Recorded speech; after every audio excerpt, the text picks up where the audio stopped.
नमस्कार साथियों, कैसे हैं आप सभी। स्वागत है आप सभी का। मैं अमित शुक्ला आप सभी के सामने उपस्थित हूं। एमपी पॉलिटी स्पेशल में राज्यपाल से संबंधित सब सीरीज में ये हमारा अंतिम लेक्चर है और इस लेक्चर में हम देखने वाले हैं राज्यपाल से रिलेटेड संपूर्ण संवैधानिक प्रावधान या फिर कॉन्स्टिट्यूशनल प्रोविजंस, जिसमें हम शक्तियां, कार्य, प्रमुख वाद हो गए और अन्य जितने भी महत्वपूर्ण तथ्य है उनको सभी के मिश्रण के साथ पूर्ण रूप से इन डेप्थ इस लेक्चर में इस टॉपिक को खत्म करने वाले हैं। इससे पहले के 3 लेक्चर में मैं आपको मध्य प्रदेश के राज्यपाल से रिलेटेड आधिकारिक भवन पढ़ा चुका हूं, जिसमें बहुत ही बड़ी करंट न्यूज है। दूसरे लेक्चर में राज्यपाल कोरिलेशन से क्रम में याद करवा चुका हूं। तीसरे लेक्चर में राज्यपाल से रिलेटेड पूरे के पूरे जो भी फैक्ट्स है कंप्लीट करवा दिया है और इस सब सीरीज में हमारा ये अंतिम लेक्चर रहने वाला है और इस तरीके से राज्यपाल टॉपिक कंप्लीट हो जाएगा। इसके अलावा एक्स्ट्रा कुछ करने की जरूरत नहीं है, लेकिन ये सब तो पूरा करना पड़ेगा। कोई प्रश्न बाहर नहीं आएगा। हिंदी और इंग्लिश पीडीएफ आपको अलग अलग हमारे टेलीग्राम चैनल ज्ञानदूत एकेडमी और अमित शुक्ला नोट्स पर मिल जाएगी। यूट्यूब चैनल को जरूर सब्सक्राइब कर लीजिए और साथ ही साथ हमारे फेसबुक और इंस्टा पर भी जुड़ जाइए, ताकि कोरिलेशंस के माध्यम से कम समय में आपको बहुत कुछ याद करवाया जा सके एमपी की एग्जाम्स और नेशनल लेवल की एग्जाम सभी के लिए। और हमारी ऐप को डाउनलोड करके रखिए ताकि आपको आगे आने वाले कोर्सेज के बारे में जानकारी प्राप्त हो सके। तो चलिए भैया, राज्यपाल की संवैधानिक भूमिका क्या क्या है इस पर हम चर्चा करने वाले हैं। इसको भी हम 2 ही पार्ट में डिवाइड कर सकते हैं, है ना। जैसे कि मैंने आपको हमेशा बताया है, किसी भी टॉपिक को 2 तरीके से हम पढ़ सकते हैं। अब राज्यपाल से रिलेटेड अगर हम कॉन्स्टिट्यूशनल प्रोविजंस पढ़ रहे हैं तो 2 भाग हो सकते हैं इसके। एक भाग तो रहता है अंदर का पूरा डिटेल में समझना, ताकि कॉन्सेप्ट से रिलेटेड कोई प्रश्न आए तो वो आपसे गलत ना हो। और एक भाग रहता है पूरा का पूरा रटने वाला। यहां पर समझने का कोई काम नहीं है, कॉमन सेंस आपको लगाना रहता है। समझने वाला क्या काम है, जो कि मैं आपको बता ही चुका हूं अंदर का। और ये रटने वाला काम क्या है, कौन से अनुच्छेद में क्या दिया है। अब मैं आपसे पूछ लूं कि राज्यपाल कौन से अनुच्छेद के तहत अध्यादेश जारी करता है, तो अगर 1 2 3 राष्ट्रपति का याद है तो उसी को घुमा के 213 आप कर सकते हो। तो ये कोरिलेशन से याद करने वाले काम रहते हैं, तो इसको अपन अलग से कवर करेंगे और ये आपको केवल ऐप पर ही मिलेगा बहुत ही जल्द। यहां पर हम केवल समझने वाला काम करने वाले हैं। प्रश्न दोनों से आते हैं। अगर आप ये करके चले गए, ये नहीं आता है आपको, तो आपका ये पढ़ने का मतलब नहीं रहा। केवल ये पढ़कर गए, ये नहीं पढ़ा तो कोई मतलब नहीं रहा। तो किसी भी टॉपिक को पूर्ण रूप से पढ़ोगे तो कठिन और आसान सब कुछ कंप्लीट हो जाएगा। तो चलिए शुरुआत करते हैं। जय महाकाल सभी को। Constitutional role of the governor की हम बात कर रहे हैं राज्यपाल की संवैधानिक भूमिका के अंतर्गत। और बहुत आसान है ना, बहुत कोई ज्यादा दिक्कत वाली बात नहीं है। बस 1 2 अनुच्छेद ऐसे रहेंगे जो थोड़े से ज्यादा समझने लायक है ना। फिर हम कुछ प्रमुख वाद भी देखेंगे जो एग्जाम पॉइंट ऑफ व्यू से महत्वपूर्ण है। तो संविधान का भाग 6, जो कि आप सभी को पता है कि संविधान का भाग 6 राज्य से ही संबंधित रहता है। तो भाग 6 के अध्याय 2 के अंतर्गत हम कार्यपालिका पढ़ते हैं, ये आप सभी को पता है। और कार्यपालिका में राज्यपाल भी क्या रहता है, एक भाग रहता है, क्योंकि राज्य जो कार्यपालिका है राज्य की जो एग्जीक्यूटिव है वो राज्यपाल, मुख्यमंत्री, मंत्री परिषद और महाधिवक्ता से मिलकर बनता है। तो भाग 6 अध्याय 2 मतलब part 6 chapter 2 of Indian constitution, इसमें कार्यपालिका दी है और इसी के अंतर्गत हमको राज्यपाल पढ़ना है। क्लियर। तो मैंने यहां पर लिख भी दिया है कि राज्य कार्यपालिका में राज्यपाल, मुख्यमंत्री, मंत्री परिषद, राज्य के महाधिवक्ता शामिल होते हैं। सब कुछ कर चुके हैं अपन। राज्यपाल राज्य का संवैधानिक प्रमुख होता है। मुख्यमंत्री जब पढ़ाया था बहुत डिटेल में पढ़ा दिया है ना। और केंद्र सरकार के प्रतिनिधि के रूप में यह भूमिका भी निभाता है। तो आपको पता ही है कि केंद्र सरकार के अंतर्गत ही राज्यपाल का सभी काम होता है ना। तो राज्यपाल एक प्रकार से केंद्र सरकार के लिए राज्य में अपनी भूमिका निभाता है। सीधी सीधी स्पष्ट बात हम ये कह सकते हैं, जो कि आगे आपको धीरे धीरे समझ में आएगा। क्लियर। तो यहां से प्रश्न आने की संभावना बन सकती है। बात करते हैं हम कहां से राज्यपाल से रिलेटेड, अगर हम मेन बात करें शुरुआत होती है तो संविधान का अनुच्छेद 153 जो है ये बात करता है राज्यों के लिए राज्यपाल। यहां पर एक संविधान संशोधन भी हुआ था, 7वां संविधान संशोधन 1956 में, बहुत ही ज्यादा जरूरी है, सीधा प्रश्न आ सकता है। तो पहले 153 को अगर हम देखें तो बोलता है राज्य के लिए राज्यपाल। सीधी सी बात ये कहना मतलब चाह रहा है कि भारत के प्रत्येक राज्य के लिए एक राज्यपाल होना अनिवार्य है। 153। अब यहां पर नियुक्ति वियुक्ति की बात नहीं करना है, वो आगे के अनुच्छेद में आएगा। तो प्रत्येक राज्य के लिए एक राज्यपाल होगा। अब आपने देखा होगा कि अतिरिक्त राज्यपाल का प्रभार भी दे दिया जाता है कि कोई दूसरे राज्य का राज्यपाल है उसको इस राज्य का अतिरिक्त प्रभार दे दिया गया। तो ये कैसे होता है? तो 1956 से पहले ऐसा प्रावधान नहीं था, लेकिन 7th कॉन्स्टिट्यूशनल अमेंडमेंट एक्ट 1956 लाया गया और इसमें यह प्रावधान किया गया, इसमें अमेंड किया गया और अमेंड करके ये प्रोविजन डाला गया कि एक ही व्यक्ति को 2 या 2 से अधिक राज्यों का राज्यपाल नियुक्त किया जा सकता है। मतलब अगर कोई मध्य प्रदेश का राज्यपाल है तो उसे छत्तीसगढ़, गुजरात या फिर उससे भी अधिक का अतिरिक्त राज्य प्रभार दिया जा सकता है। तो ये 7वें संविधान संशोधन 1956 के द्वारा किया गया, ध्यान रखिएगा। क्लियर बात। आगे बात करते हैं अनुच्छेद 154 राज्य की कार्यपालिका शक्ति, है ना। इसका मतलब क्या है कि executive power of the state. कहने का तात्पर्य यह है कि आपको पता ही है कि कार्यपालिका में मुख्यमंत्री, मंत्री परिषद, महाधिवक्ता, राज्यपाल सभी शामिल होते हैं, लेकिन राज्यपाल जो है किसी राज्य का सबसे बड़ा संवैधानिक प्रमुख होता है। अब अगर संवैधानिक प्रमुख होता है तो राज्य की कार्यपालिका शक्ति निहित भी किसमें होगी? तो राज्यपाल में ही निहित होगी। यही इस अनुच्छेद का कहने का मतलब है। सीधा प्रश्न आ सकता है कि राज्य की कार्यपालिका शक्ति किसमें निहित होती है? तो राज्यपाल में होती है, क्योंकि कोई भी कार्य अगर राज्य के अंतर्गत हो रहा है तो वो राज्यपाल के नाम से ही किया माना जाता है और किया जाता है। क्लियर है बात। यह भी स्पष्ट किया गया है कि राज्यपाल अगर कोई भी अपनी शक्ति का प्रयोग कर रहा है तो या तो वो स्वयं करेगा या तो अपने अधीनस्थ सब ऑर्डिनेट मतलब मुख्यमंत्री, मंत्री परिषद के कहने पर उनकी सलाह के अनुसार करेगा। तो स्वयं का मतलब यहां पर क्या है कि राज्यपाल के पास अपनी कुछ विवेक अधिकार शक्तियां भी होती है, तो उन विवेक अधिकार शक्तियों के कारण यहां पर बोल दिया गया है कि या तो वो स्वयं कर सकता है या फिर जो अधीनस्थ है उनके अंतर्गत कार्य करने वाले वो सभी की सलाह और परामर्श से कर सकता है। बस इतनी सी बात यहां पर कही गई है 154 में। आगे कोरिलेशन से कौन से कहां पर लिखा है सब देखेंगे दूसरे लेक्चर में।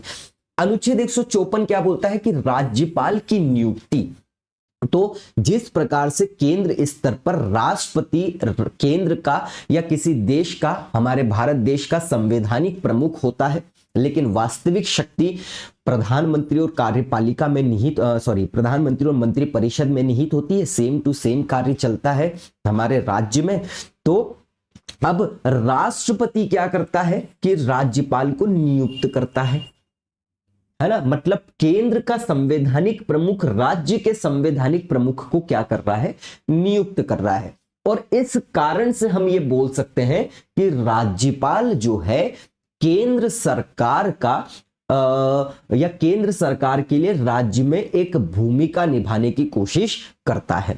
क्लियर बात। तो राज्यपाल की नियुक्ति किसके द्वारा की जाएगी? राष्ट्रपति के द्वारा की जाएगी। राज्यपाल की पदावधि की बात करें तो यहां पर राज्यपाल के लिए कोई भी ऐसा प्रावधान नहीं किया गया है कि ये कितने साल या कितने समय तक रहेगा। ये राष्ट्रपति के प्रसाद पर्यंत कार्य कर रहा है। मतलब राज्यपाल जो है केंद्र के द्वारा ही नियुक्त किया जा रहा है और केंद्र के द्वारा ही जब चाहे हटा दिया जा सकता है। तो राष्ट्रपति के प्रसाद पर्यंत का मतलब क्या है?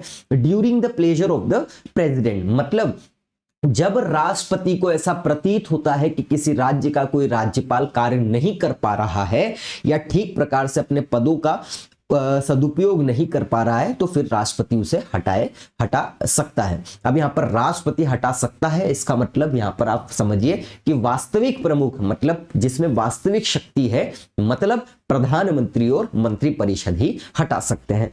क्लियर है बात। आगे अगर क्या बोला गया है कि राज्यपाल किसे त्यागपत्र दे सकता है, तो राज्यपाल त्यागपत्र दे सकता है किसे, राष्ट्रपति को ही, जो उसे हटाता है। बहुत सिंपल सिंपल सी बात है।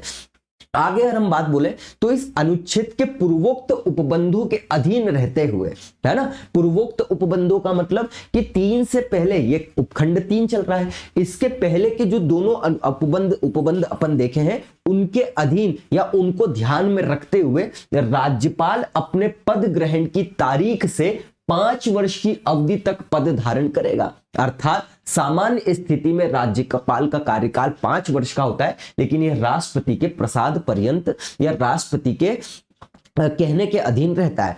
अब आप बोलोगे कि सर यहां पर तो 5 वर्ष लिखा है, वहां पर प्रसाद पर्यंत लिख दिया है, इसीलिए यहां पर यह बात बोली है कि पूर्वोक्त उपबंधों को ध्यान में रखते हुए, मतलब कि इससे पहले यह बोला गया है कि राष्ट्रपति के प्रसाद पर्यंत काम करेगा, लेकिन अगर हम सामान्य स्थिति देखें तो किसी राज्य में राज्यपाल की 5 वर्ष की अवधि रहती है, मतलब लगभग 5 वर्ष तक तो कोई ना कोई राज्यपाल रह ही जाता है। अब ऐसा जरूरी भी नहीं है, क्योंकि अपन ने देखा है, अगर मध्य प्रदेश के राज्यपाल की बात करें तो मध्य प्रदेश के पहले राज्यपाल 1 नवंबर 1956 से लेकर 13 जून 1957 तक अपने पद पर रहे थे। ठीक है, उसके बाद जो व्यक्ति आए थे तो 1957 से लेकर 1965 तक रहे थे। अगले व्यक्ति जो आए थे तो 65 से लेकर 66 तक ही रहे थे। फिर तो अपने जो है कार्यवाहक राज्यपाल आ गए थे, मतलब 66। अगले व्यक्ति फिर 66 से लेकर 71 तक थे, फिर 71 से लेकर 77 तक थे। तो आपको बहुत सारे राज्यपाल जो है लगभग 5 साल या उससे ज्यादा साल की कार्यकाल भी देखने को मिल सकता है। मतलब एक व्यक्ति जो आया 5 साल तक, फिर वो उसको वापस से बना दिया गया, फिर 5 साल रहा।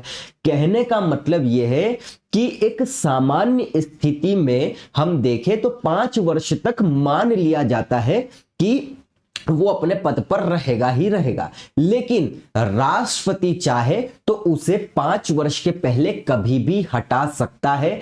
इसीलिए प्रश्न आए कि राज्यपाल की पदावधि कितनी रहती है, तो याद रखिएगा राष्ट्रपति के प्रसाद पर्यंत काम करता है राज्यपाल, दैट्स ऑल। बस यहां पर एक बात बोल दी गई है कि एक सामान्य अवधि देखें तो 5 वर्ष रहती है। क्लियर बात। आगे बात करते हैं। राज्यपाल अपने पद की अवधि समाप्त होने पर भी तब तक अपने पद पर रहेगा जब तक कि कोई उत्तराधिकारी नहीं आ जाता, मतलब गैप ना रहे राज्य के संविधान के अंतर्गत, या राज्य की किसी प्रकार की जो शक्तियां हैं वो छीन ना हो, कोई किसी प्रकार से गैप ना हो। तो उस गैप को फुलफिल रखने के लिए अगर किसी राज्यपाल को हटाया भी जाता है तो वो अगले उत्तराधिकार आने तक अपने पद पर बना रहेगा। लेकिन अब एक नई चीजें यहां पर आ चुकी है कि अगर राज्यपाल हट गया है तो किसी न किसी दूसरे राज्य के राज्यपाल को अतिरिक्त प्रभार दे दिया जाता है, या किसी मुख्य न्यायाधीश को कार्यकारी राज्यपाल के रूप में नियुक्त किया जा सकता है। लेकिन फिर भी ये एक प्रावधान शुरुआत से है ही सही, तो आपको ये ध्यान रखना है कि राज्यपाल अपने पद की अवधि समाप्त होने पर भी अपने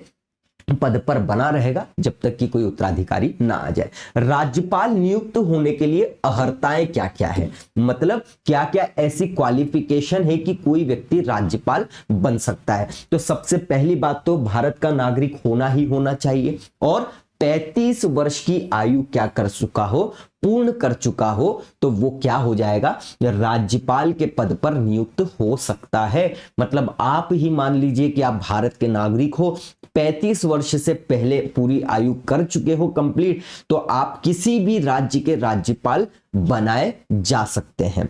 सिंपल सी बात है। लेकिन यहां पर अगर हम देखें तो 2 प्रथाएं शुरू हो चुकी है ना, काफी टाइम से। हालांकि इसका कई बार उल्लंघन भी हुआ है। एक प्रथा तो ये आमतौर पर अब आप देखोगे ही सही कि जैसे मध्य प्रदेश की ही बात कर ले, मंगूभाई छगनभाई पटेल 8 जुलाई 2021 से पद पर है ना। अब आप देखोगे कि 26 में जो है इनका 5 साल पूरे हो जाएंगे, तो चल रहा है। अब राष्ट्रपति चाहे तो अभी भी हटा सकते हैं। तो इस प्रकार से एक प्रथा आप ये देखोगे कि कोई राज्यपाल जो है, किसी राज्यपाल उस राज्य का राज्यपाल नहीं बन सकता जहां का वो निवासी है। मतलब उसे किसी बाहरी राज्य का निवासी होना चाहिए, है ना। तो ये एक प्रथा है, हालांकि ऐसा संविधान में नहीं लिखा है, बट कहीं से ये शुरू हुआ तो अब आज तक ऐसा ही होता आ रहा है। मैं फिर से रिपीट कर रहा हूं, कई बार उल्लंघन हुआ है, मतलब किसी मैं ही अगर इस राज्य मध्य प्रदेश का राज्य का निवासी हूं तो मैं भी आगे जाके राज्यपाल इसका बन सकता हूं, लेकिन ऐसी प्रथा चलती आ रही है कि मैं किसी उस राज्य का राज्यपाल बनाऊं जहां का मैं निवासी नहीं हूं। तो एक प्रथा ये चल रही है। अब इसका कारण क्या है कि उस क्षेत्र की या उस राज्य की जो राजनीति है उससे प्रभावित व्यक्ति ना हो तो बेहतर है, इसीलिए ऐसा किया जाता है। और एक बात और ये बोल दी, एक और ये प्रथा हो गई है कि भैया राज्यपाल की नियुक्ति से पहले मुख्यमंत्री की सलाह ले ली जाए तो बेहतर है। बस ये दो प्रथा है, बट उल्लंघन हुआ है ना। सिंपल सी बात है, ये नहीं भी याद करोगे तो चल जाएगा, एक छोटी मोटी बात बता रहा हूं, ये बहुत जरूरी है। इसी के साथ अगर कोई व्यक्ति, मान लीजिए राज्यपाल के पद की शर्तों में हम बात कर लेते हैं इसको। संविधान के अनुच्छेद 158 में राज्यपाल के पद की शर्तें बताई गई है, कंडीशंस है। मतलब अगर आप संविधान के अंतर्गत भारत के नागरिक हो या और साथ ही साथ 35 वर्ष की आयु पूरी कर चुके हो तो भी कुछ ऐसी शर्तें हैं जो आपको राज्यपाल होने के बाद पूरी करना चाहिए। तो क्या बोलता है 158 कि इस उपबंध के अनुसार राज्यपाल संसद के किसी भी सदन का सदस्य नहीं होगा।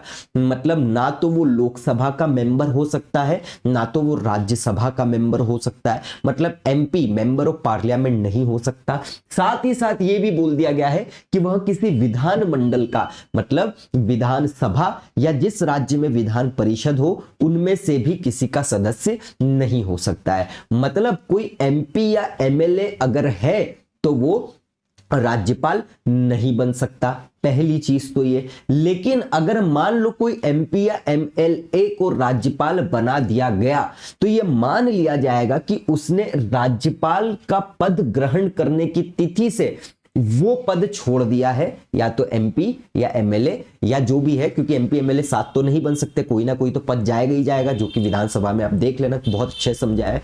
तो इस प्रकार से इसमें बात बोली गई है, ना तो सांसद ना तो विधायक होना चाहिए, और अगर है राज्यपाल बन गया है तो ये मान लिया जाएगा कि राज्यपाल की पद ग्रहण करने की तिथि से ही उसने वो पद छोड़ दिए है। क्लियर है बात, यही यहां पर सभी चीजें लिखी है। तो यह माना जाएगा कि उसने राज्यपाल के रूप में अपने पद ग्रहण की तारीख से उस सदस्यता का स्थान रिक्त कर दिया गया है। और एक बात और बोल दी गई है कि उसे किसी लाभ के पद पर नहीं होना चाहिए। संविधान के अनुच्छेद 102(1)(a) में याद रखना है ना, 102 के खंड 1 के उपखंड ए में और 191 के खंड ए के उपखंड ए में ये केंद्र सरकार के अंतर्गत लाभ का पद इसमें बताया गया है, और इसमें राज्य सरकार के लिए लाभ का पद बताया गया है, हालांकि परिभाषित नहीं किया गया है, ये बात याद रखिएगा। तो लाभ का पद ये पूछा जा सकता है कि राज्य के अंतर्गत लाभ का पद किस अनुच्छेद में परिभाषित किया गया है, तो 191(1)(a) के अंतर्गत परिभाषित किया गया है। तो लाभ के पद का मतलब कि एक ऐसा पद जिससे आपको वेतन, ठीक है, वेतन के साथ साथ अन्य जितनी भी उपलब्धियां हैं, भत्ते हैं, वेजेस है, ये प्राप्त हो रहे हैं, तो ऐसे पद लाभ के पद कहला जाते हैं। इसीलिए बोला गया है कि राज्यपाल को लाभ का पद भी, किसी लाभ के पद पर भी वो नहीं होना चाहिए। ये है कुछ शर्तें। इस उपबंध के अनुसार राज्यपाल अपनी पदावधि के दौरान, भैया शासकीय निवास होगा, है ना, राज्यपाल को ऐसे भत्ते और विशेष अधिकार मिलेंगे जिन्हें संसद विधि द्वारा उपबंधित करे, और दूसरी अनुसूची के अनुसार होगा, ये तो मैं आपको बता ही चुका हूं, है ना। तो ये शासकीय भत्ते और ये सब तो ठीक है। अब यहीं पर वेतन की बात भी बोल दी गई है 158 में ही कि राज्यपाल को कैसे वेतन मिलेगा और कैसे भत्ते मिलेंगे, जो संसद निर्धारित करे, है ना। और मैंने आपको हमेशा बताया वेतन की बात हो रही है तो संसद कुछ मामलों को छोड़कर, जो आप विधानसभा वाले लेक्चर्स में देखना है ना सदस्यों के लिए, तो संसद निर्धारित कर रही है वेतन। लेकिन जब तक संसद ऐसा उपबंध ना करे तो कौन सी अनुसूची के तहत? दूसरी अनुसूची में जो उसको विशेष अधिकार या वेतन भत्ते के बारे में बताया गया है उसके अनुसार प्राप्त होंगे। तो बहुत महत्वपूर्ण है, डिसाइड करने के लिए संसद जब तक डिसाइड उपबंधित ना हो तब तक दूसरी अनुसूची। और टीयर्स ऑफ ओल्ड पीएम याद रखोगे, हमेशा बताता हूं मैं, है ना, ये 12 की 12 अनुसूची याद रखने के लिए जरूरी है। दूसरी अनुसूची के अनुसार एम्यूलमेंट्स की बात होती है, मतलब वेतन भत्ते की बात होती है, तो दूसरी अनुसूची। अभी अफर्मेशन शपथ आएगा आगे, तो शपथ भी भैया तीसरी अनुसूची के अनुसार दिया जाता है। ओथ की हम बात करें तो आगे देखेंगे। बात करते हैं, यह उपबंध बताता है कि यदि एक ही व्यक्ति को 2 या 2 से अधिक राज्यों के लिए राज्यपाल नियुक्त किया जाता है तो उसे जो भत्ते और उपभत्ते, वेतन भत्ते जो मिलेंगे वो ऐसा होगा जो राष्ट्रपति आदेश द्वारा निर्धारित करे। मतलब किसी एक राज्य का राज्यपाल है तो संसद निर्धारित करेगी, जब तक ना हो तब तक दूसरी अनुसूची के अनुसार। लेकिन एक या एक से अधिक या 2 या 2 से अधिक में बन गया, एक से अधिक में बन गया, तो फिर अब 2 राज्य के हो गए बात, तो अब कैसे मिले? तो फिर बोल दिया गया है कि फिर राष्ट्रपति निर्धारित करेंगे, उस प्रकार से मिलेगा।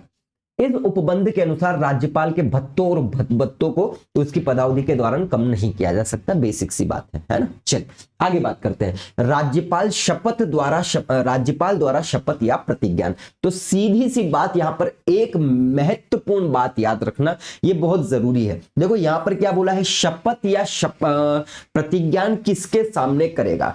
तो यहां बोल दिया गया है उच्च न्यायालय के मुख्य न्यायाधीश के सामने शपथ ली जाएगी।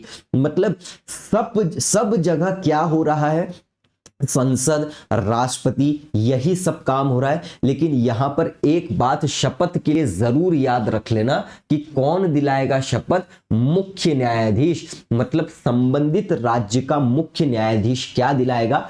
शपथ दिलाएगा।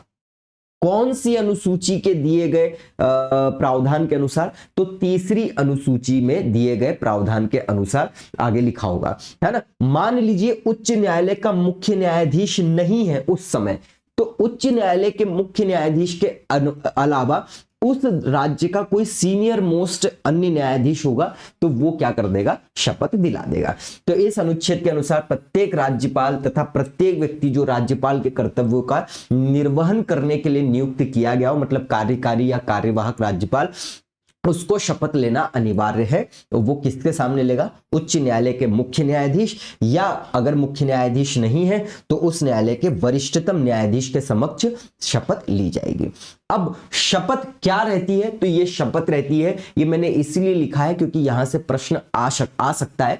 तो बाकी सब ठीक बात है, लेकिन ये याद रखना, परिरक्षण, संरक्षण और बचाव, यहां से आपसे प्रश्न पूछा जा सकता है। ये नॉर्मली कोई पढ़ाता नहीं है और नॉर्मली कोई पढ़कर भी नहीं जाता है, लेकिन प्रश्न ऐसे ही आते हैं कठिन बनाना है तो, क्योंकि आयोग को भी पता है कठिन बनाना है तो वो पूछू ना कि जो सब नहीं पढ़ के जाए तभी पेपर बनेगा, क्योंकि अच्छा बनेगा, क्योंकि सरल से तो क्या ही होगा, सब पढ़ के जा रहे हैं, है ना।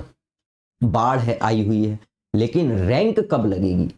जो कोई नहीं पढ़ के जा रहा हो और आपको पता है कि ये आ सकता है। यही कॉमन सेंस, यही पढ़ाने का और यही पढ़ने का तरीका होता है। तो राज्यपाल शपथ लेते हैं कि मैं राज्य के नाम के राज्यपाल के पद पे, मतलब ये जिस भी राज्य का राज्यपाल होगा वहां पर ये लिख देंगे, है ना, मैं मध्य प्रदेश के राज्यपाल के पद पर आसीन हूं या राज्यपाल के कृत्यों का निर्वहन करूंगा और अपनी पूरी क्षमता से संविधान और कानून का, ये 3 याद रख लेना। ये प्रश्न पूछा जा सकता है शब्द कि राज्यपाल की शपथ में कौन कौन से शब्द शामिल है। तो परिरक्षण, संरक्षण और बचाव, ये तीनों बात याद रखना, बाकी तो सब चीजें ठीक ही है ना। बात करते हैं अनुच्छेद 160, आकस्मिकताओं में राज्यपाल के कृत्यों का निर्वहन। अब हम ये बात हमको पता है कि संविधान के अध्याय 6 के भाग 2 के अंतर्गत कार्यपालिका है, जिसमें हम राज्यपाल भी पढ़ रहे हैं, अन्य बातें भी पढ़ रहे हैं, है ना। कार्यपालिका में सब कुछ ही पढ़ रहे हैं। तो ऐसा बोल दिया गया है कि इस अध्याय में, मतलब अध्याय 6 के अंतर्गत जो भाग 6 के अंतर्गत जो अध्याय 2 है उसमें अगर कोई भी ऐसी बात या कोई भी ऐसे प्रावधान से रिलेटेड कोई आकस्मिकता आ जाती है तो फिर क्या होगा, बस इतनी सी बात है, इसी के लिए भी प्रावधान किया गया है। जैसे क्या बोला है, इस अनुच्छेद के अनुसार राष्ट्रपति ऐसी आकस्मिकताओं में जिनका प्रावधान इस संविधान के भाग 6 के अध्याय 2 में नहीं किया गया है, राज्यपाल के कर्तव्यों का निर्वहन किस प्रकार किया जाएगा, इसके लिए उपबंध कर सकता है। मतलब मान लीजिए भाग 6 के अध्याय 2 में सब बातों के लिए प्रावधान कर दिया गया है, लेकिन कोई एक ऐसी बात आ जाती है तो उसको हम आकस्मिकता मान लेंगे, है ना, कॉन्टिंजेंसी मान लेंगे या इमरजेंसी मान लेंगे। इस प्रकार से मान सकते हैं कि यार ये तो प्रावधान ही नहीं है। अब ये प्रावधान नहीं है तो फिर इसके बारे में क्या किया जाए, तो फिर इसके बारे में भी बोल दिया गया है कि ऐसी कोई भी आकस्मिकता आती है तो राष्ट्रपति क्या करेंगे, प्रावधान कर सकते हैं या उपबंध कर सकते हैं कि राज्यपाल उस मामले में अपने कार्य या अपनी ड्यूटी को किस प्रकार से निभाए। सिंपल सी बात है और कुछ भी नहीं है।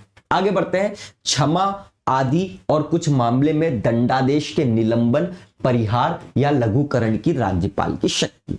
मतलब कि भैया किसी व्यक्ति को फांसी की सजा है, किसी व्यक्ति को उम्र कैद की सजा है, किसी व्यक्ति को 1 साल की सजा है, तो इस मामले में राज्यपाल को क्या क्या शक्तियां प्राप्त है और राष्ट्रपति से राज्यपाल की शक्ति में इस संबंध में क्या अंतर है, तो ये थोड़ा सा समझना जरूरी है। यहां से शब्द के मतलब भी पूछे जा सकते हैं और अंतर भी पूछा जा सकता है, तो हम बहुत डिटेल में नहीं देखेंगे क्योंकि राष्ट्रपति में कंप्लीट डिटेल में कर दिया है, बता दिया है। यहां पर जरूरी क्या है वो हम समझते हैं, जिससे इस मामले में राज्यपाल के संदर्भ में अनुच्छेद 160 समझ में आ जाए। तो देखिए, समझो, शब्दों को समझो। इस अनुच्छेद के अनुसार मतलब 160 के अनुसार राज्यपाल को कुछ शक्तियां प्राप्त हैं। कैसी शक्तियां प्राप्त है कि वह किसी अपराध के लिए कोई भी दोष सिद्ध व्यक्ति जिस पर आरोप सिद्ध हो चुका है, कन्विक्टेड है वो, तो उसको जो सजा मिली है वो या तो उसको क्षमा कर सकता है, पार्डन, पूरी तरीके से माफ, है ना, दंड विलंब, रेप्राइव कर सकता है, परिहार, रेस्पाइट कर सकता है, या लघुकरण, रेमिशन भी कर सकता है। अब ये क्या है अभी समझते हैं। इसके अतिरिक्त राज्यपाल किसी व्यक्ति को दी गई सजा को निलंबित करने, परिवर्तित करने या घटाने की शक्ति भी रखता है। मतलब लगभग राष्ट्रपति को जो शक्तियां प्राप्त है वो सभी शक्तियां प्राप्त है, कुछ अंतर के साथ, वो मैं आपको भी बताऊंगा। यह शक्ति केवल उन मामलों में प्रयोग की जा सकती है जिनमें राज्य की कार्यपालिका शक्ति का विस्तार होता है। मतलब कि भैया राज्य के संदर्भ में राज्यपाल है तो जहां तक राज्य की कार्यपालिका शक्ति, एग्जीक्यूटिव पावर्स रहेगी उस स्टेट की, वहीं तक इसका अधिकार होगा। सीधी सी बात है। अर्थात जिन अपराधों पर राज्य सरकार का अधिकार क्षेत्र होता है उन मामलों में राज्यपाल दया संबंधी ये जो शक्ति है इसका यूज कर सकता है। अब अंतर क्या हो जाता है, तो अंतर आप समझ लो। देखो, अनुच्छेद 72 के अंतर्गत राष्ट्रपति को शक्ति प्राप्त है क्षमा करने की, और 161 के अंतर्गत बात करें तो राज्यपाल को शक्ति प्राप्त है। तो अंतर क्या है? ऐसे तो देखो बहुत अंतर पूछे जा सकते हैं, मेंस में तो पूछा जाता है, लेकिन वो मेंस वाली क्लास देख लेना, वहां पर बहुत डिटेल में समझाया है। तो पहला अंतर यह है कि कोर्ट मार्शल, राष्ट्रपति को कोर्ट मार्शल के अंतर्गत दी गई सजा के मामले में भी शक्ति प्राप्त होती है क्षमादान की, लेकिन राज्यपाल को नहीं होती। कोर्ट मार्शल का मतलब क्या है?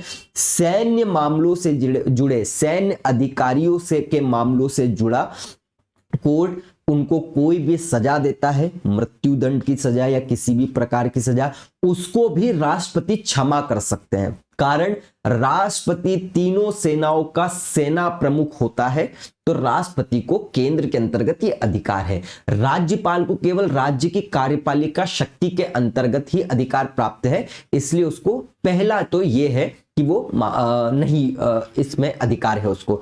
दूसरा, मौत की सजा, राष्ट्रपति उन सभी मामलों में क्षमादान दे सकता है जहां सजा मौत की सजा है, लेकिन राज्यपाल को क्षमादान की शक्ति में मौत की सजा के मामलों तक विस्तारित नहीं किया गया है। तो ये कुछ बेसिक से अंतर है जो आपको यहां पर समझ में आना चाहिए। ठीक, अब कुछ बात कर सकते हैं, जैसे क्षमा की बात करें, पार्डन, पूरी तरीके से सजा को माफ कर देना, मतलब कोई भी सजा हो उसको पूरी तरीके से माफ कर देना क्या कहलाता है? क्षमा कहलाता है, पार्डन कहलाता है।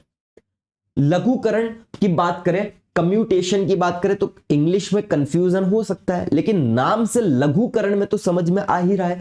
तो सजा की प्रकृति को बदलना, मतलब मृत्युदंड को कठोर कारावास में बदल देना, जिसे आगे जाके साधारण कारावास में बदला जा सकता है। तो ये लघुकरण कर दिया गया है, मतलब एक व्यक्ति को क्या दे दी गई है? मृत्युदंड की सजा दे दी गई है।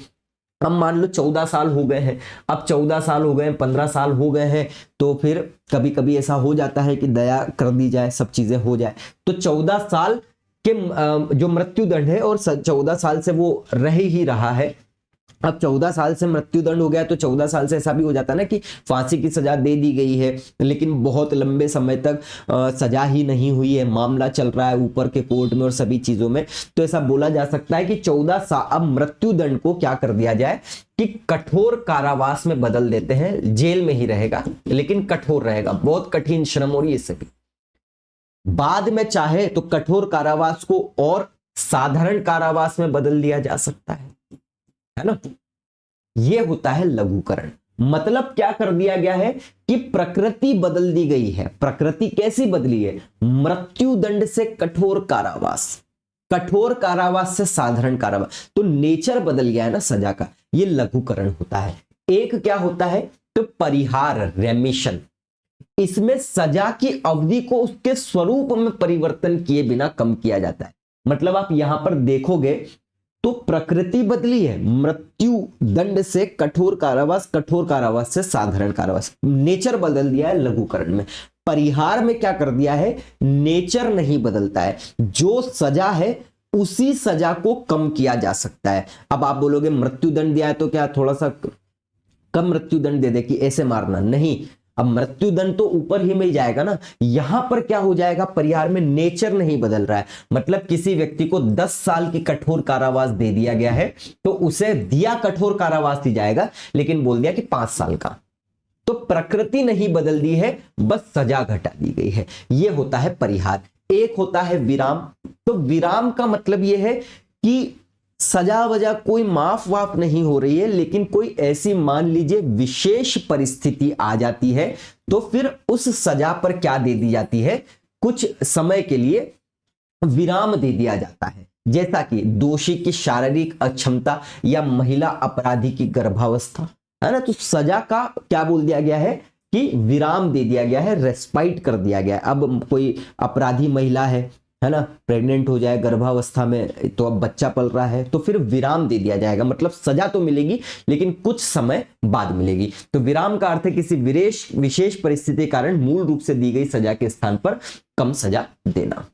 ठीक। एक होता है प्रविलंबन, किसी सजा को कुछ समय के लिए टालने की प्रक्रिया, ताकि दोषी को राष्ट्रपति से क्षमा या दंड परिवर्तन की मांग करने का समय मिल सके। तो यह प्रविलंबन है, मतलब थोड़ा सा लेट कर दिया गया। तो यहां पर विराम हो गया है और यहां पर प्रविलंबन हो गया है। इसमें ही थोड़ा सा बच्चे क्या होते हैं? कंफ्यूज होते हैं। लेकिन ध्यान रखना, विराम में क्या हो गया है? विराम में थोड़ी देर के लिए विशेष परिस्थिति के कारण विराम लगा दिया गया, रोक दिया गया है। यहां पर प्रविलंबन क्यों दिया है? ताकि सजा को टालने की, मतलब टाला जा सके और आगे लगाया जा सके क्या? परिवर्तन में मांग करना या राष्ट्रपति को क्षमा के लिए आगे अपनी फाइल भेजना है, जो भी करना। ठीक। तो ये कुछ ऐसे मामले या बातें हैं। अनुच्छेद 163, राज्यपाल को सहायता और सलाह देने के लिए मंत्रिपरिषद, पूरा का पूरा सीएम वाले में वो मंत्रिपरिषद जहां पर पढ़ाया है वहां पर पढ़ा चुका हूं, तो ये मैं नहीं पढ़ाऊंगा, आप देख लेना। राज्यपाल को सहायता और सलाह देने के लिए मंत्रिपरिषद, कंप्लीट रूप से इन डिटेल में। उसी तरह से राज्य सरकार के कार्यों का संचालन, अभी भी थोड़ी देर पहले बता चुका हूं कि राज्य की कार्यपालिका शक्ति का प्रमुख राज्यपाल होता है, तो उसी के नाम से राज्य के कार्यों का संचालन होगा। बाकी मुख्यमंत्री और मंत्रिमंडल वाली क्लास में भी डिटेल में पढ़ा चुका हूं, तो वहां आप देख लीजिएगा। राज्यपाल को राज्य जानकारी देने के संबंध में मुख्यमंत्री के कर्तव्य, कंप्लीट रूप से पूरा का पूरा कहां पर पढ़ाया हुआ है? तो सीएम वाली क्लास में, जो मुख्यमंत्री और मंत्रिमंडल के सब सीरीज है 5 लेक्चर की, वहां पर कंप्लीट पढ़ाया है ना। तो वहीं देखिएगा आप, बेहतर रहेगा। राज्य के विधानमंडल के सत्र, सत्रावसान और विघटन बहुत जरूरी है, यहां से प्रश्न आ सकता है। ठीक है, आ सकता है, क्या आया ही है। सबसे पहली और जरूरी बात क्या बोल रहा है, इस उपबंध के अनुसार राज्यपाल समय समय पर राज्य का विधानमंडल, जब भी हम विधानमंडल लिखते हैं मतलब यहां पर क्या हो जाएगा, यहां पर विधानसभा विधान परिषद को मिला करके बात कर रहे हैं। अब हर राज्य में विधान परिषद नहीं है ना, तो विधानसभा बोलते हैं हम, या जिन जगह पर विधान परिषद है उनको इस प्रकार से बोल दिया जाता है। तो विधानमंडल का मतलब आप समझना। तो क्या बोल रहा है, राज्यपाल राज्य के विधानमंडल की समय समय पर क्या करेगा, सेशन बुलाने के लिए समन करेगा। समन करने का मतलब बुलावा देना, निमंत्रण देना, सीधी सी मतलब ये समझो। अब जैसे लोकसभा राज्यसभा के सेशंस होते हैं, है ना, ग्रीष्मकालीन शीतकालीन इस प्रकार से सत्र होते हैं, इसी प्रकार से राज्य में भी जो विधानसभा है, अगर विधानमंडल है जिसमें विधानसभा विधान परिषद दोनों है तो दोनों, केवल विधानसभा है तो विधानसभा, तो उनके सेशंस को बुलाने के लिए कौन समन करता है, तो वो करता है राज्यपाल। सीधा प्रश्न आपसे आ जाएगा, मुख्यमंत्री, राज्यपाल, मुख्य न्यायाधीश, तो राज्यपाल याद रखना। राज्यपाल क्या सुनिश्चित करेगा कि एक सत्र, मान लो कि एक सेशन अभी शुरू हुआ है ना, इस तारीख से लेकर मान लो इस तारीख तक, अब जो ये इस सेशन का अंतिम तारीख हो गई है, अब जो भी अगला सेशन होगा तो पहले सेशन की अंतिम तारीख से 6 महीने से अधिक का अंतर नहीं होना चाहिए। मतलब पहले सेशन एक सत्र से दूसरे सत्र के बीच में तारीख में 6 महीने का अंतर, 6 महीने के से ज्यादा का अंतर नहीं होना चाहिए, राज्यपाल को देखना जरूरी है। ठीक है, तो अंतिम बैठक और अगले सत्र की पहली बैठक के बीच में 6 माह से अधिक नहीं होना चाहिए। अब इसमें राज्यपाल क्या करता है, तो विधानमंडल के किसी सदन का सत्रावसान कर सकता है, विधानमंडल के किसी सदन का विघटन कर सकता है, अर्थात राज्यपाल को सत्र को समाप्त करने और उसको भंग करने की सभी शक्ति प्राप्त होती है। याद रखना, राज्यपाल सत्र को बुलाने के लिए समन करता है, मतलब कि अब सेशन होगा इसके लिए बुलावा देता है, वो निमंत्रण देता है। लेकिन अब बहुत स्वाभाविक सी बात है कि राज्यपाल संवैधानिक प्रमुख है, तो ये कहेगा कौन, स्वाभाविक सी बात है मंत्री परिषद, मुख्यमंत्री। अब ये बहुत जरूरी बात है कि यहां पर आप इनका मतलब समझ लो शब्दों का, क्योंकि प्रश्न सीधे सीधे आते हैं। तो पहली बात तो है सदन को आहूत करना, है ना, आहूत करना या समन करना। इसका मतलब क्या है, इसका मतलब चाहे संसद चाहे विधानमंडल, दोनों के संदर्भ में एक ही बात है कि सदन को शुरू करने के लिए सदस्य को आमंत्रित करना या बुलाना। यह होता है आहूत करने का मतलब कि भैया आप सत्र शुरू हो रहा है, मतलब कि भैया मान लो कि आपकी एक पार्टी हो रही है, आप पार्टी देने वाले हो, ठीक है, बाकी सदस्य दोस्तों को बुलाओगे तो आप आहूत कर रहे हो, उन्हें बुला रहे हैं, चलो भैया आ जाओ, तो ये आहूत हो गया। फिर होता है स्थगित करना।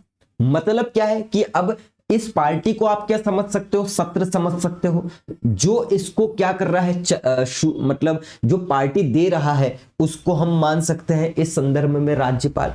जो फ्रेंड्स है उनको हम मान सकते हैं कि भैया ये कौन है, ये सदस्य है पार्टी के। तो आहूत कर लिया, आपने बुला लिया, लोग आ गए तो आहूत हो गया।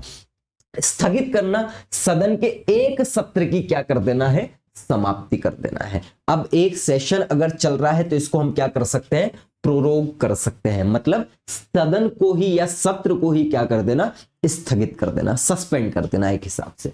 भंग करना, सदन को भंग विघटन करने से आशय, पहले तो फिर अभी आप कंफ्यूज हो जाओगे स्थगित करने का मतलब कि भैया मान लो कि कोई ऐसा खतरनाक चीज हो गई है पार्टी में, क्या वो पार्टी नहीं हो सकती, तो उसको पार्टी को क्या कर दिया, खत्म कर दिया, मतलब उस सत्र को कोई भी कारण से खत्म कर दिया। अब जो भी सत्र होगा फिर आगे होगा, ठीक है। एक होता है भंग करना, डिसॉल्व करना, मौजूदा सदन को ही पूरा समाप्त कर देना। सदन का मतलब क्या होता है, हाउस होता है। अब हाउस में ही पार्टी होती है या हाउस में ही सत्र होते हैं, सेशंस होते हैं। हाउस का मतलब आप विधानसभा और विधानमंडल मान लो, विधान परिषद मान लो। जहां विधान परिषद नहीं है वहां विधानसभा ही मान लो। तो विधानसभा को मतलब हाउस को ही पूरी तरीके से डिसॉल्व कर देना, भंग कर देना। और अगर हाउस विधानसभा डिसॉल्व हो गई या भंग हो गई, इसका मतलब अब सब कुछ खत्म, अब वापस से चुनाव होंगे। चुनाव होने के बाद पार्टी सरकार बनेगी, सरकार बनने के बाद फिर वापस से सेशंस होंगे। ये इनके मतलब होते हैं। सर्वोच्च न्यायालय ने सदन को आहूत करने की शक्ति की व्याख्या राज्यपाल के कार्य के रूप में की है, ना कि उसे प्राप्त शक्ति के रूप में। यह बात बहुत महत्वपूर्ण है। सर्वोच्च न्यायालय ने कहा है ऐसा कि ये उसके कार्य है, ना कि शक्ति है। ठीक है, आगे बात करते हैं। सदन या सदनों में अभिभाषण का अधिकार और संदेश भेजने का अधिकार। जिस प्रकार से राष्ट्रपति को भी अभिभाषण के मामले में दो तरीके से अधिकार प्राप्त है, एक तो अभिभाषण और एक विशेष अभिभाषण, उसी तरीके से राज्यपाल को भी अभिभाषण और विशेष अभिभाषण में अधिकार प्राप्त है। विशेष अभिभाषण, स्वाभाविक सी बात समझो कि विशेष अभिभाषण क्यों लिखा है, कुछ विशेष मामलों में ही अभिभाषण हो सकता है, इसलिए विशेष अभिभाषण है। तो उसको अपन अभी समझेंगे। हम बात करते हैं सदन। सदन मतलब हाउस या तो विधानसभा। ठीक है, सदनों या तो विधानसभा या विधान परिषद, जहां पर दोनों है दोनों। तो कॉमन सेंस से समझना। तो क्या बोल रहा है, पहली बात तो देखो, विधानसभा में अभिभाषण करने का अधिकार है राज्यपाल को। ठीक है, अगर विधान परिषद भी है उस राज्य में तो दोनों जगह। क्लियर है बात। अब किसी एक सदन में या दोनों सदनों के साथ एक साथ संवेद, एक साथ संवेद का मतलब कि मान लो कि किसी राज्य में विधानसभा भी है, विधान परिषद भी है, तो राज्यपाल को अधिकार दिया गया है कि या तो वो विधानसभा में या तो विधान परिषद में या फिर विधान परिषद और विधानसभा एक साथ संवेद हो जाए, मतलब ज्वाइंट मीटिंग में क्या कर सकता है, अभिभाषण दे सकता है। और जब वो अभिभाषण देगा तो सदस्यों की उपस्थिति की उम्मीद करेगा कि सदस्य उपस्थित रहे। क्लियर है बात। अर्थात सदस्य उपस्थित रहने के लिए बाध्य रहते हैं, ये तो स्वाभाविक सी बात है। इसी अनुच्छेद के अनुसार राज्यपाल को क्या अधिकार है कि वह राज्य के विधानमंडल के संबंध में उस समय लंबित कोई जो विधेयक है ना, हम बोल सकते हैं बिल है, क्योंकि बिल ही लंबित रहता है, एक्ट बन गया तो फिर तो बात ही खत्म हो गई। तो उस समय जब उसने ऐसा अभिभाषण दिया गया है या एक साथ संवेद दोनों को मिलाकर ज्वाइंट मीटिंग में अभिभाषण दे रहा है ना, तो अगर ऐसे समय पर कोई बिल जो है लंबित है, पेंडिंग है काफी समय से, तो वो क्या उम्मीद करेगा, वो ये उम्मीद करेगा कि किसी अन्य विषय के संबंध में विधानमंडल के सदन या सदन, दोनों सदनों को भेज सके कि भैया इस मामले में थोड़ा सा जल्दीबाजी करो, है ना। जब इस प्रकार का कोई संदेश भेजा जाता है तो जिस सदन को वह संदेश भेजा गया है उस सदन का यह संवैधानिक दायित्व होता है कि वह उस संदेश द्वारा विचार के लिए अपेक्षित विषय पर क्या कर सके, अति शीघ्रता से विचार कर सके। मतलब ये प्रश्न ध्यान रखिएगा आप। पहली बात तो ये कि जो केवल नॉर्मल अभिभाषण की बात कर रहे हैं, विधानसभा में भी देता है, विधान परिषद में भी देता है, अगर दोनों है तो दोनों जगह दे सकता है, सदस्य आएंगे ही आएंगे। अब कोई भी विषय या कोई भी विषय के अलावा कोई लंबित विधेयक है तो लंबित विधेयकों पर यह कोशिश करेगा कि ये भेजे जाए सदन को, उस पर शीघ्रता से विचार किया जाए। और अगर ये ऐसी चीजें भेजता है ना, अगर संदेश भेजता है अभिभाषण के दौरान कि ये लंबित विधेयक है ना, इस पर शीघ्रता से विचार करो, या फिर कोई भी अन्य विषय है जो अपने अभिभाषण में बता रहा है वो, तो फिर विधानमंडल को अनिवार्य हो जाता है, बाध्यता रहती है कि उस पर वो शीघ्रता से विचार करे। तो सीधी सी बात यहां पर अभिभाषण में ये है ना। तो क्या याद रखोगे, दो तीन प्रकार से प्रश्न आ सकते हैं कि जो अगर अभिभाषण केवल है तो फिर क्या होगा, दोनों जगह दे सकता है, एक साथ संवेद भी दे सकता है। क्या करेगा इसमें, तो लंबित विधेयकों पर संदेश भेज सकता है या किसी अन्य मामले में भी संदेश भेज सकता है। इतनी बात याद रखो। विशेष अभिभाषण की बात करते हैं। अगर विशेष अभिभाषण है मतलब विशेष समय पर ही हो रहा है तो 3-4 कंडीशन होती है। पहली कंडीशन क्या है, जब विधानसभा के लिए प्रत्येक साधारण निर्वाचन के बाद पहला सत्र शुरू होता है, मतलब कि भैया चुनाव हुए, चुनाव होने के बाद सरकार बनी, सरकार बनने के बाद अब पहली बार विधानसभा या विधानमंडल का सेशन शुरू हो रहा है, तो ये विशेष समय है, तो ऐसे समय में ये विशेष अभिभाषण देगा, पहली शर्त। दूसरी क्या बोल दिया गया है कि निर्वाचन के बाद पहला सत्र शुरू होता है, तब उसके आरंभ में राज्यपाल विधानसभा या विधान परिषद भी है तो वहां पर, और दोनों सदनों को एक साथ भी बोल सकता है, मतलब विधानसभा विधान परिषद या फिर एक साथ दोनों में अभिभाषण दे सकता है विशेष।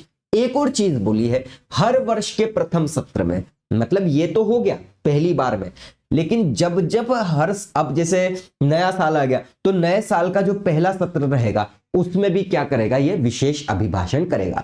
इस अभिभाषण का उद्देश्य क्या होता है कि राज्यपाल विधानमंडल को यह बताए कि उसे आह्वान क्यों किया गया है, अर्थात सत्र बुलाने का कारण क्या है। तो याद रखिएगा, 2 विशेष समय होते हैं, उस विशेष समय पर विशेष अभिभाषण दिया जा सकता है। एक तो जब चुनाव होकर नई सरकार आती है तो सबसे पहला सेशन, और हर साल का सबसे पहला सेशन। क्लियर, विधानसभा में भी दे सकता है, विधान परिषद में भी दे सकता है, और दोनों में मिलकर भी।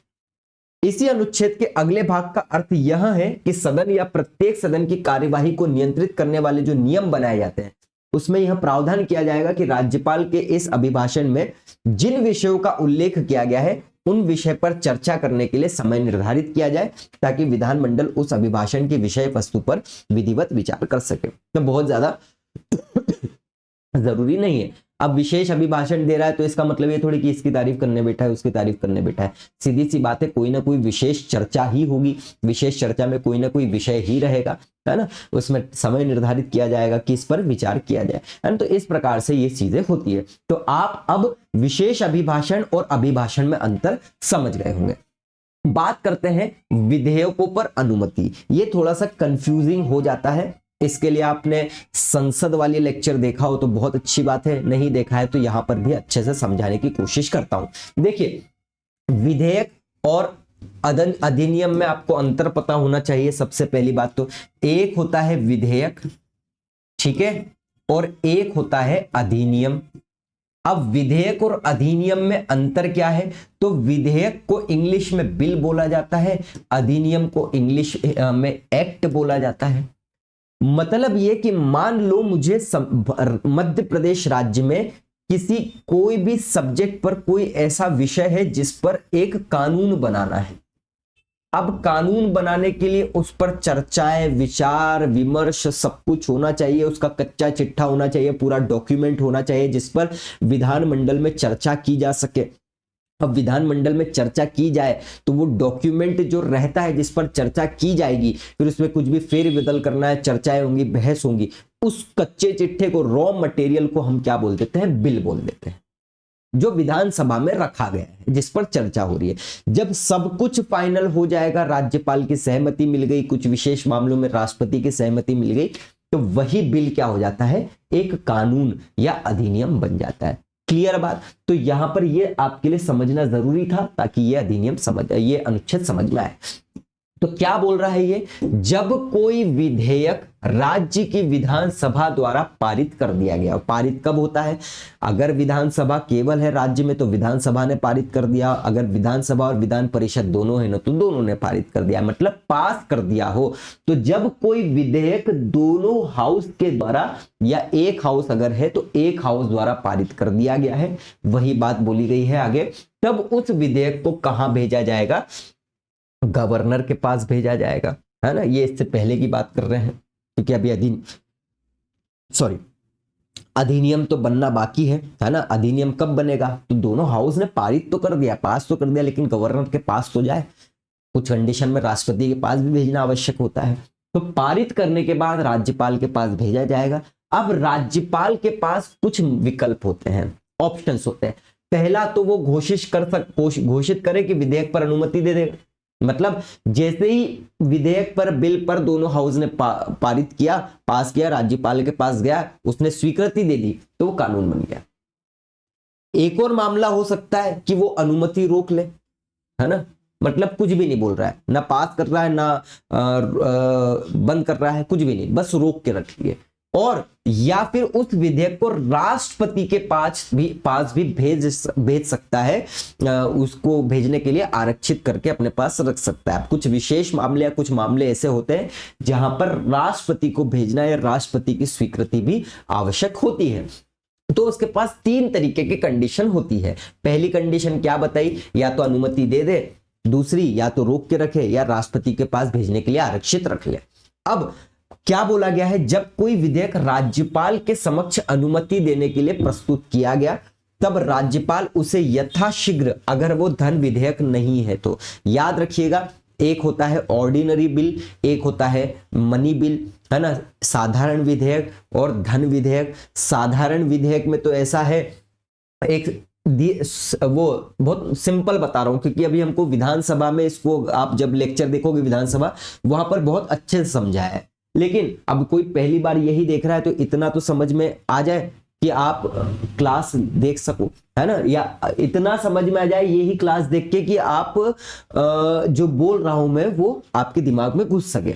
तो क्या बोल रहा है, एक होता है साधारण, एक होता है मनी बिल। साधारण बिल में तो ऐसा है कि मान लो एक राज्य है, उसमें विधानसभा भी है, विधान परिषद भी है, विधेयक आया, बिल आया, है ना, साधारण बिल है, ये ऑर्डिनरी बिल है। अब ऑर्डिनरी बिल है तो यहां गया, दोनों जगह में से पास हो गया, पास होने के बाद गवर्नर के पास जाएगा। अब गवर्नर क्या है, इसको लगता है कि नहीं कुछ चेंजेस होना चाहिए, ये फलाना ढिमका ना, तो वो उसके बाद भेजेगा विधान परिषद या सभा को, दोनों के पास जाएगा। अब दोनों के पास जाएगा तो क्यों बोला है कि इसमें कुछ संशोधन के पास बाद वापस से भेजो। अब विधानसभा विधान परिषद के ऊपर है, संशोधन करना है तो करे, नहीं करना है तो ना करे। अब वो संशोधन के साथ या बिना संशोधन के साथ वापस से गवर्नर को भेजेगा, तो गवर्नर के पास फिर क्या है, ये बाध्यता हो जाती है कि उसे वो पास कर दे और इस प्रकार से वो एक्ट बन जाएगा। ये ऑर्डिनरी बिल के मामले में है कि ऑर्डिनरी बिल वापस से भेजा जा सकता है राज्यपाल के द्वारा। लेकिन धन विधेयक एक ऐसा विधेयक होता है, मनी बिल एक ऐसा बिल होता है जिसमें राज्यपाल के पास उसको वापस से भेजने का अधिकार नहीं है, वो सीधे सीधे पास होगा, जैसे ही गया वैसे ही सीधा सीधा पास हो गया। इसीलिए यहां पर लिखा है कि वह धन विधेयक अगर नहीं है तो सदन या दोनों सदनों को वापस भेज सकता है। विधेयक को वापस भेजते समय राज्यपाल एक संदेश देगा जिसमें वह यह अपेक्षा करेगा कि सदन या दोनों सदन उस विधेयक पर या उसमें किसी विनिर्दिष्ट उपबंध पर पुनर्विचार करे, अमेंड करे, ठीक है, और विशेष रूप से उन सदनों पर विचार करे जिनके उसने अपने संदेश में सिफारिश की है। मतलब यहां से लेकर यहां तक में आपको पूरी बात समझ में आ गई है ना, कि भैया कोई विधेयक है, विधेयक गया, दोनों सदनों ने पास करा, पास करने के बाद उसको भेज दिया गया कहां पर, राष्ट्रपति के पास। राष्ट्रपति के पास विकल्प है, अगर धन विधेयक नहीं है, कि अगर धन विधेयक नहीं है तो इनको वापस से भेजो उन सदनों के पास। वो सदन क्या करेंगे कि डिपेंड करता है कि वो पुनर्विचार के लिए क्या बोल रहा है। अगर पुनर्विचार करने के लिए बोला है कि इस पर अमेंड करो तो अमेंड कर भी सकता है, नहीं भी कर सकता है। अब अगर करा है या नहीं करा है ये उनके पास अधिकार है।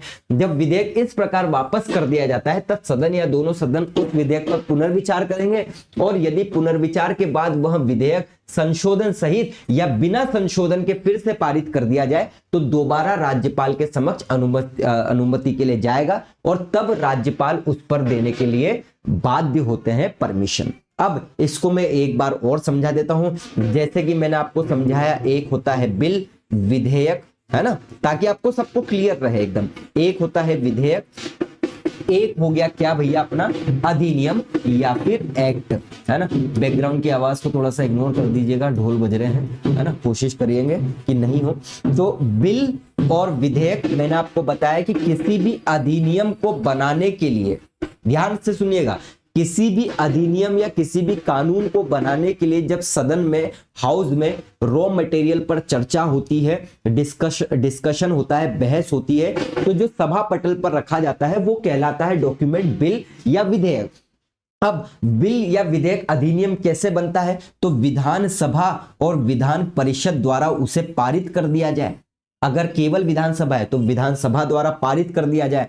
अब ये जाएगा कहां पर, गवर्नर के पास। गवर्नर के पास 3 ऑप्शन है, या तो वो अनुमति दे दे, या तो रोक के रख ले, या राष्ट्रपति के पास भेज दे।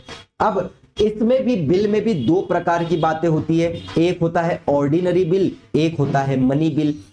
ऑर्डिनरी बिल के मामले में क्या नियम है, तो मान लीजिए ये गवर्नर के पास आ गया है पारित होकर। अब गवर्नर को लगता है कि इस ऑर्डिनरी बिल में किसी प्रकार का कोई संशोधन अमेंडमेंट होना चाहिए, तो वो इसे वापस से भेजेंगे कि इसमें कुछ संशोधन हो सकता है। देखिए अब विधान परिषद विधानसभा इस पर पुनर्विचार करेगी। अब पुनर्विचार करने के बाद अगर इनको लगता है संशोधन किया जाना चाहिए तो संशोधन साथ, या फिर अगर नहीं लगता है तो संशोधन के बिना वापस से गवर्नर को भेजेंगे। और अगर दोबारा भेज दिया तो गवर्नर को इस पर साइन करना क्या है, अनुमान आवश्यक होता है, बाउंडेड रहता है, और इस प्रकार से फिर वो बिल क्या बन जाएगा, अधिनियम बन जाएगा। लेकिन मनी बिल के मामले में क्या है कि सीधा मनी बिल विधानसभा विधानमंडल से पारित किया, राज्यपाल के पास गया और राज्यपाल ने इसको स्वीकृति दे दी। तो राज्यपाल के पास धन विधेयक के मामले में यह अधिकार नहीं है कि वे उसको वापस से विधानमंडल को लौटाए। इसीलिए यहां पर यह बोला गया है कि इसके बाद यह प्रावधान किया गया है कि जब कोई विधेयक राज्यपाल के समक्ष अनुमति के लिए प्रस्तुत किया गया हो, तब राज्यपाल उसे यथाशीघ्र, यदि वह धन विधेयक नहीं है तो सदन या दोनों सदनों को वापस भेज सकता है। और इसी से आपको यह संपूर्ण बात समझ में आ गई होगी। एक और बात क्या बोली गई है, इसके अतिरिक्त एक विशेष और अनिवार्य प्रावधान किया गया है कि अगर कोई ऐसा विधेयक है जिससे उसके विधि बन जाने के बाद राज्यपाल की राय में हाईकोर्ट की शक्ति न्यून होती हो, जो हाईकोर्ट की पावर से उसके पास वो पावर्स कम होती हो, ऐसा कोई विधेयक आया है कानून बनने के लिए, और जो उच्च न्यायालय है उसकी भूमिका संकट में पड़ जाएगी, या फिर हम ऐसा बोल दे उच्च न्यायालय की जो संविधान में परिकल्पना की गई है कि न्यायपालिका स्वतंत्र एवं निष्पक्ष होना चाहिए, तो ऐसा कोई विधेयक आता है राज्यपाल के पास, तो भैया विधेयक क्या करेगा, ऐसे मामलों में अनुमति नहीं देगा और उस मामले को राष्ट्रपति के पास भेजने के लिए क्या कर देगा, आरक्षित कर देगा। क्योंकि एक ऐसा मामला है जहां पर केंद्र की परमिशन या राष्ट्रपति की परमिशन आवश्यक होती है, क्योंकि न्यायपालिका जो है स्वतंत्र एवं निष्पक्ष होना चाहिए। तो मैंने आपको शुरुआत में ही बताया कि कुछ ऐसे मामले होते हैं जहां पर यह राष्ट्रपति को भेजेगा स्वीकृति के लिए। तो अगर उच्च न्यायालय से संबंधित कोई विधेयक आता है जहां पर उसकी शक्ति कम होती है, तो फिर ऐसे मामलों को राष्ट्रपति के पास भेजा जाएगा। राष्ट्रपति के पास के बाद परमिशन के बाद फिर आगे की जो भी प्रोसेस है वो होगी। तो समझ गए मनी बिल और ऑर्डिनरी बिल में क्या अंतर, ये मैंने बहुत ही बेसिक समझाया है, लेकिन पूर्ण रूप से समझ में आ गया होगा, ताकि ये पूरी लाइंस आपको समझ में आ जाए। क्लियर? चलिए आगे बढ़ते हैं। वार्षिक वित्तीय विवरण, स्वाभाविक सी बात है, हर साल के लिए बजट बनाया जाता है। तो देखिए बजट शब्द संविधान में कहीं भी उपलब्ध नहीं है। बजट को बोला गया है क्या, वार्षिक वित्तीय विवरण। यह बजट का संवैधानिक नाम है, एनुअल फाइनेंशियल स्टेटमेंट, वार्षिक वित्तीय विवरण। हर साल केंद्र सरकार भी बजट निकालती है अलग अनुच्छेद के अनुसार, राज्य सरकार भी निकालती है अलग अनुच्छेद के अनुसार। तो राज्य सरकार जिस अनुच्छेद के तहत बजट निकालती है हर साल, जो वित्त मंत्री संबंधित राज्य के पेश करते हैं विधानसभा या विधानमंडल में, तो उसे हम क्या बोलते हैं, वार्षिक वित्तीय विवरण। तो सीधा सीधा प्रश्न पूछा जा सकता है कि राज्य को वार्षिक वित्तीय विवरण पेश करने का अधिकार कौन से अनुच्छेद के तहत है, तो 202 के तहत है। तो राज्यपाल प्रत्येक वित्तीय वर्ष के लिए राज्य के विधानमंडल के सदन या सदनों के समक्ष उस राज्य की प्राकृत प्राप्तियां और प्राकृत व्यय, मतलब कितना खर्चा होगा और कितनी आय होगी, इन सभी से रिलेटेड एक विवरण रखवाएगा। इस विवरण में क्या बताया जा रहा है कि आने वाले वित्तीय वर्ष में राज्य सरकार को कितना खर्चा हो सकता है, कितना आय प्राप्त होगी, इस योजना के लिए कितना खर्चा, इस योजना के लिए कितना खर्चा। तो ये बजट कहलाता है, फाइनेंशियल एनुअल फाइनेंशियल स्टेटमेंट या वार्षिक वित्तीय विवरण। अब राज्यपाल रखवाएगा का मतलब क्या है, पेश तो वित्त मंत्री करेंगे, लेकिन मैंने आपको क्या बताया था कि राज्य की समस्त कार्यपालिका कार्य जो है वो किसके नाम पर होंगे, राज्यपाल के नाम पर। तो राज्यपाल ही रखवाता है, पेश वित्त मंत्री करता है। क्लियर हो गया बात? तो बहुत अच्छे से याद रखना, इसे केवल मैंने नोट में रखा है, इसे विधानसभा वाले लेक्चर में समझना, क्योंकि यहां समझाने जाऊंगा तो भटक जाएंगे अपन रास्ता, है ना, क्योंकि विधानसभा के कार्य है। लेकिन राज्यपाल का इसमें भूमिका होती है। देखिए 203(3) के अनुसार राज्य के विधानमंडल में किसी भी प्रकार की अनुदान की मांग, डिमांड फॉर ग्रांट, तब तक प्रस्तुत नहीं किया जा सकता जब तक कि उसके लिए पहले राज्यपाल की संस्तुति प्राप्त नहीं कर ली हो। मतलब संचित निधि होती है, आकस्मिक निधि होती है ना। अब हमको किसी सरकार को पैसों की जरूरत होगी तो भैया निकालना तो पड़ेगा निधि में से, तो पहले आपको परमिशन लेनी पड़ेगी राज्यपाल से। आप सीधा सीधा मतलब यहां पर यह समझो कि अगर किसी भी प्रकार की अनुदान की मांग करना है राज्य सरकार को, तो राज्यपाल से पहले प्रायर परमिशन लेनी पड़ेगी, उसके बाद ही क्या हो सकता है, ऐसा काम किया जा सकता है 203(3) के तहत। अब ये फिर से रिपीट कर रहा हूं, विधानसभा के अंतर्गत कार्य है, तो विधानसभा वाले लेक्चर में इसको देखना, क्योंकि जो लेक्चर में जो पढ़ाना जाना है उस वहीं पर उसको डिटेल में समझाया जाएगा। अब इसको यहां पर समझाऊंगा तो राज्यपाल के अन्य काम में आप फिर कंफ्यूज हो जाओगे, तो बेहतर है वहां पर इसको समझना। अनुच्छेद 213, विधानमंडल के विश्रांति काल में अध्यादेश प्रख्यापित करने की राज्य सरकार की शक्ति किसमें है, 213 में। अब देखिए राष्ट्रपति 123 के अंतर्गत अध्यादेश पारित करता है, और इसी को उल्टा कर दे तो 213 के अंतर्गत राज्यपाल को अध्यादेश पारित करने का अधिकार होता है, या पास करने का अधिकार होता है, या बनाने का अधिकार होता है। अध्यादेश को हम क्या बोलते हैं, ऑर्डिनेंस बोलते हैं।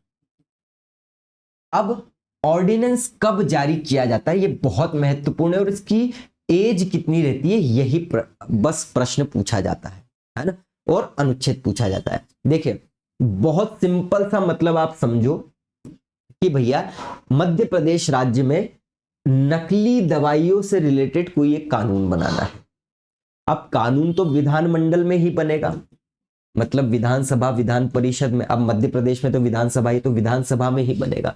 और कब बनेगा, जब सत्र हो, सेशन हो।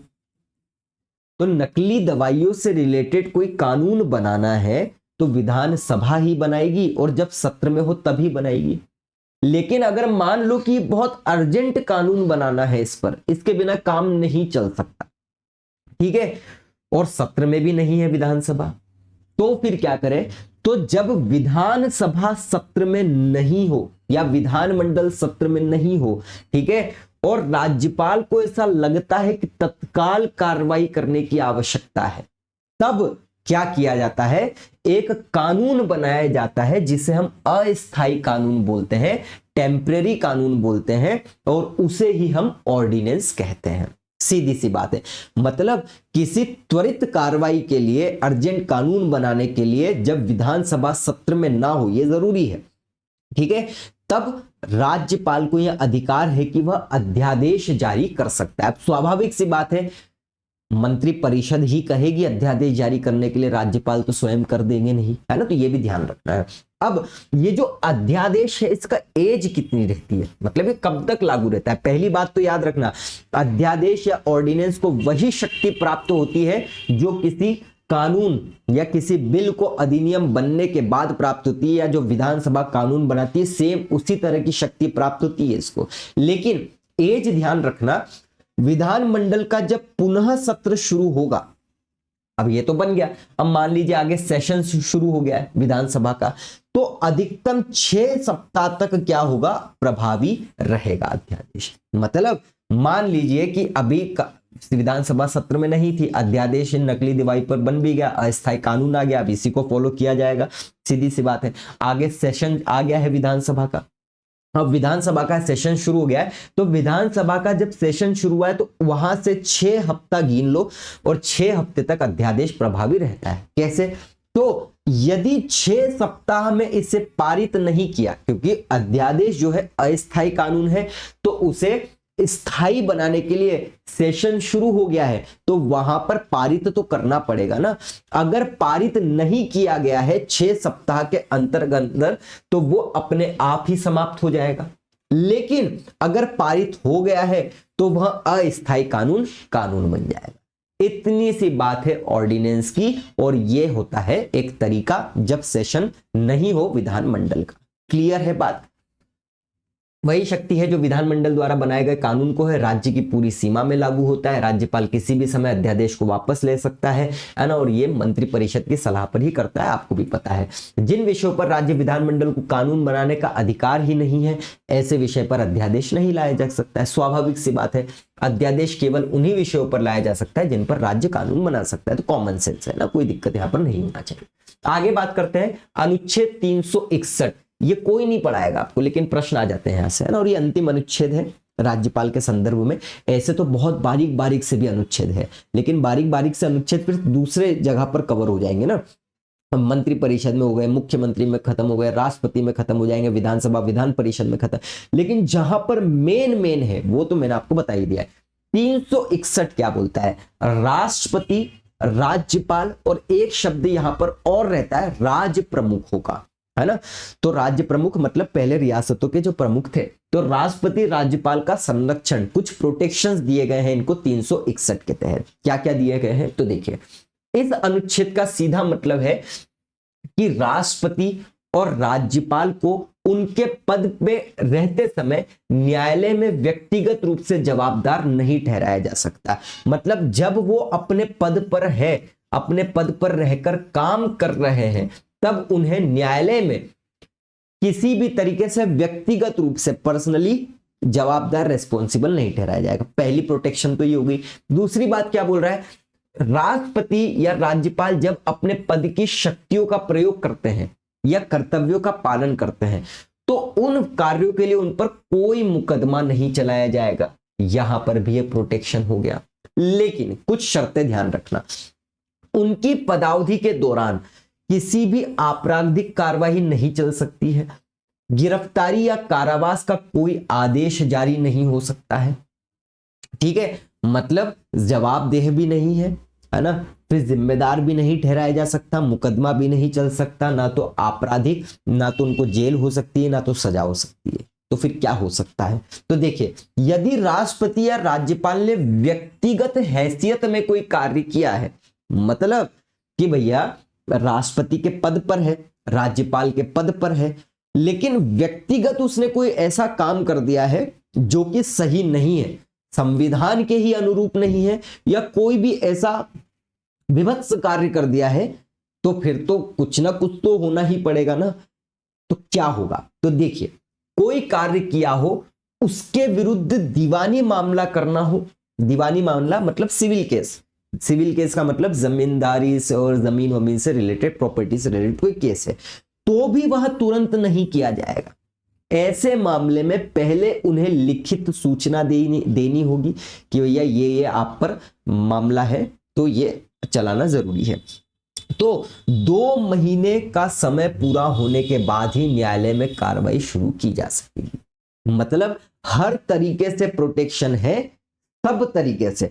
लेकिन व्यक्तिगत रूप से कोई कार्य किया है या सिविल मामला चलाना है, अब व्यक्तिगत हैसियत में फिर यहां पर कोई भी मामला हो सकता है ना, फौजदारी मामला भी हो सकता है। सिविल मामला है तो सिविल है इसे, तो पहले लिखित सूचना दे दो राष्ट्रपति को या राज्यपाल को कि ऐसी ऐसी बात है। लिखित सूचना से 2 महीने के बाद ही फिर न्यायालय में कार्रवाई शुरू होगी, उससे पहले नहीं हो सकती। क्लियर बात?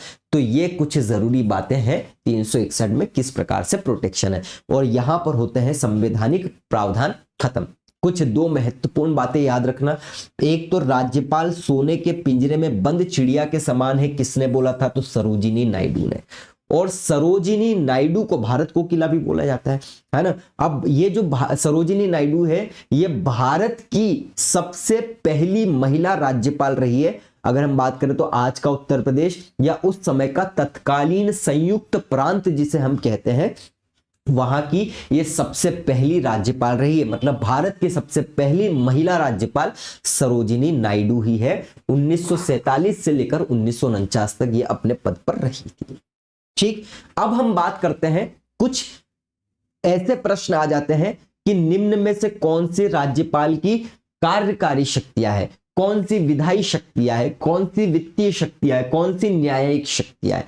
तो देखिए, ये तो आपको खुद कॉमन सेंस लगाना है अगर आप इतना सब कुछ पढ़े हैं तो। जैसे अगर मैं बात करूं किसी व्यक्ति की सजा को क्षमा कर देना, बताइए कौन सी शक्ति है, कार्यपालिका, न्यायिक शक्ति है, विधायी शक्ति है? स्वाभाविक सी बात है, न्यायिक शक्ति है। अगर मैं बोलूं महाधिवक्ता को नियुक्त करना है, मुख्यमंत्री को नियुक्त करना है, बताइए कौन सी शक्तियां है? तो कार्यकारी शक्तियां है। अगर मैं बोलूं विधायी शक्तियां, विधेयक पर अनुमति देना, रोक देना, पारित कर देना, क्या करना, तो ये विधायी शक्तियां है, सीधी सी बातें विधानसभा में हो रहा है ना। वित्तीय शक्तियां, बजट प्रस्तुत करना, अनुदान की मांग पर स्वीकृति देना, ये सभी वित्तीय शक्तियां। तो ये छोटी छोटी बातें हैं, ये पूरा का पूरा लेक्चर के बाद इसे आप बहुत आसानी से क्या कर सकते हैं, समझ सकते हैं। तो राज्यपाल की कार्यकारी शक्तियों में क्या होती है भैया, मुख्यमंत्री की नियुक्ति कर सकता है, अन्य मंत्रियों की नियुक्ति कर सकता है, राज्यपाल के प्रसाद पर्यंत ये सभी काम करते हैं, महाधिवक्ता की नियुक्ति कर सकता है, उस राज्य के सभी कार्य जो है राज्यपाल के नाम से किए जाते हैं। तो कार्यकारी शक्ति बहुत सिंपल। विधायी शक्तियां तो सत्र को बुलाना, आहूत करना, है ना, डिसॉल्व करना या फिर सस्पेंड कर देना, ये सभी काम इसके हैं, है ना। विशेष अभिभाषण दे सकता है, अभिभाषण दे सकता है, उसके बाद अनुमति को रोक देना, आरक्षित रख देना, स्वीकृति देना, अध्यादेश जारी करना, वित्त विधेयक, धन विधेयक पर स्वीकृति देना, ये सभी विधायी शक्तियां। बहुत बेसिक, सब कुछ पढ़ा चुका हूं। वित्तीय शक्तियों की बात करें तो भैया अनुदान की मांग, बजट, ये सभी प्रस्तुत करना, ये सब बहुत सिंपल सी बात है ना। आकस्मिक निधि विधानसभा वाले में देख लेना, मनी बिल विधानसभा अभी भी समझा दिया वहां पर, लेकिन विधानसभा में बहुत अच्छे से समझा है। धन विधेयक राज्य विधानमंडल में केवल राज्यपाल की पूर्व संस्तुति से ही प्रस्तुत किया जा सकता है, ये बहुत जरूरी बात याद रखना है ना एक बार, है ना। देखो कोई विधेयक धन विधेयक है नहीं, इसका ये कौन डिसाइड करता है, तो लोकसभा का अध्यक्ष करता है डिसाइड उस मामले में, केंद्र के मामले में। यहां पर जस्ट क्या हो जाएगा, विधानसभा अध्यक्ष। लेकिन ये प्रश्न ध्यान रखिएगा कि धन विधेयक को राज्य के विधानमंडल में कब प्रस्तुत किया जा सकता है, तो राज्यपाल की पूर्व सहमति से ही प्रस्तुत किया जा सकता है। ये सब प्रश्न सीधा सीधा आपसे पूछा जा सकता है। बाकी बहुत सिंपल सी चीजें हैं जो कि अपन सब पढ़ के आ चुके हैं। न्यायिक शक्तियों में भी मैं आपको पूरा पढ़ा चुका हूं, तो आप इसमें देख लेना। उच्च न्यायालय में जो जिला न्यायाधीश है उनकी नियुक्ति में राज्यपाल का परामर्श आवश्यक होता है, तो जिला न्यायालय में, उच्च न्यायालय में सब चीजें पढ़ाई हुई है। तो ये सभी की सभी इनकी क्या है, विधायी शक्तियां। एक और महत्वपूर्ण बात याद रखिएगा, है ना, कुलाधिपति की भूमिका, role of the chancellor. Madhya Pradesh की बात करें या किसी राज्य के अंतर्गत बात करें तो अधिकांश मामले में उस राज्य में जो यूनिवर्सिटीज होती है, विश्वविद्यालय होते हैं, उस यूनिवर्सिटी का चांसलर कौन होता है, तो राज्यपाल होता है। पदेन होता है ये। पदेन का मतलब क्या है कि कोई भी व्यक्ति राज्यपाल बना तो फिर वो उन विश्वविद्यालय का चांसलर बन जाएगा, इसीलिए एक्स ऑफिशियो चांसलर बोलते हैं या पदेन कुलाधिपति बोलते हैं। तो याद रखिएगा, विश्वविद्यालय का कुलाधिपति या चांसलर कौन होता है, राज्यपाल होता है। ठीक है, राज्यपाल के रूप में वे मंत्री परिषद की सहायता और सलाह से कार्य करते हैं, जबकि कुलाधिपति में उनके पास विवेक अधिकार होता है, मतलब वो चाहे तो कुछ भी कर सकते हैं कुलाधिपति के मामले में, है ना।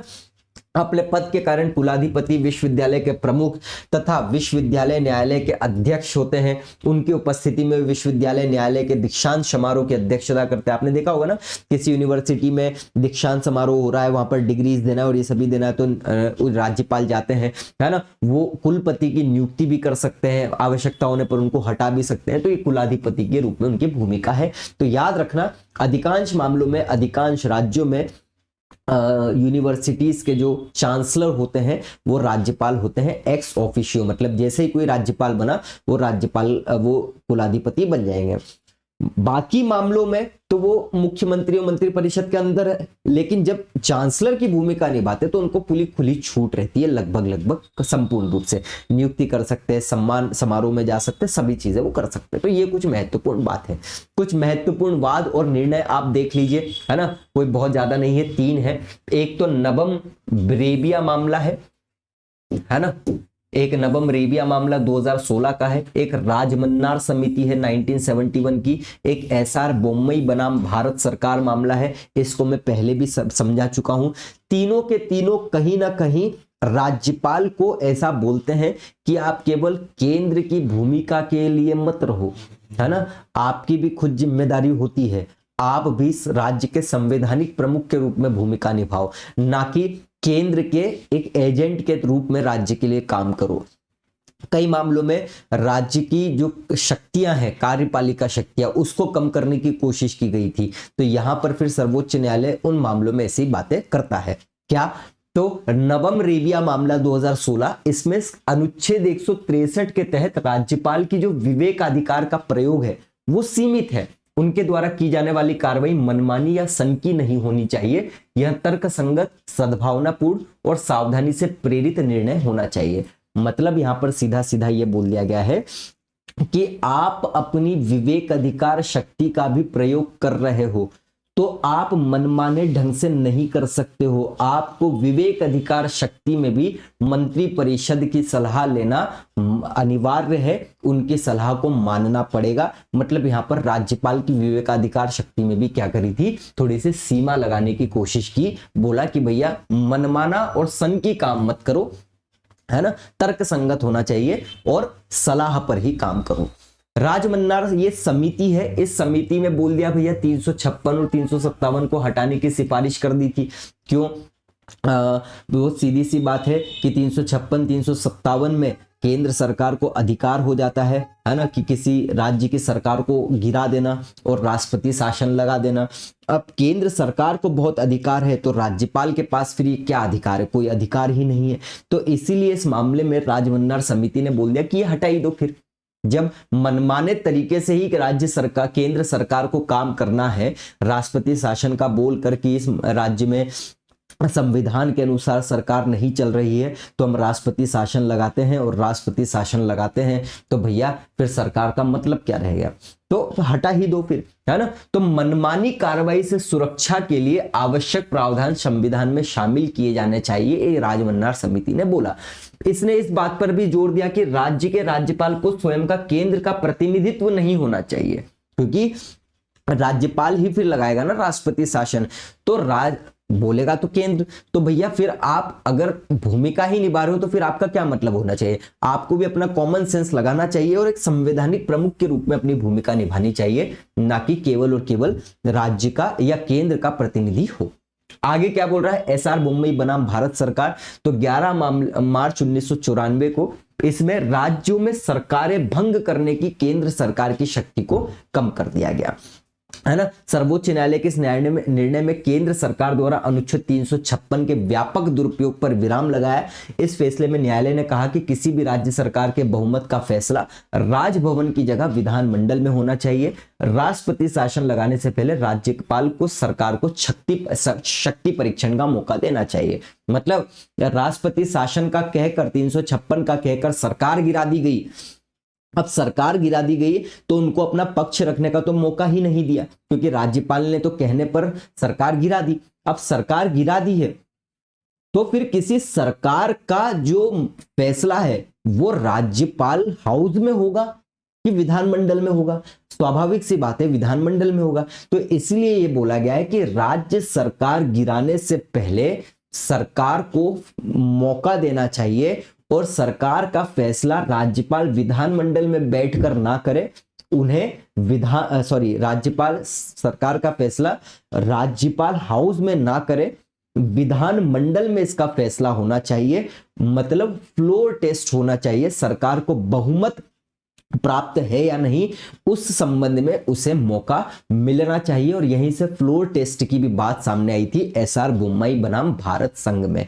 तो कुल मिला के ये बोला कि 356 के तहत राज्यपाल अपना विवेक से काम ले, और विवेक से काम लेने के बाद अपना जो सरकार का फैसला है अपने राज्यपाल हाउस में ना करके उसको विधानमंडल में तय किया जाए और उन्हें अपने बात कहने का मौका जरूर दिया जाए। तो इस प्रकार से ये कुछ मामले हैं। ठीक, तो राज्यपाल होता है पूरी तरीके से खत्म, चाहे कठिन से कठिन टॉपिक आ जाए, कहीं से भी आ जाए, लगभग आपसे सब बन ही जाएगा। अब बचता है इसमें अनुच्छेद कि कौन से अनुच्छेद में क्या है, तो वो आगे आपको ऐप पर जरूर मिल जाएगा। तो मिलते हैं अपन अगले लेक्चर में, तब तक के लिए जय हिंद, जय भारत, जय Mahakal. Thank you so much.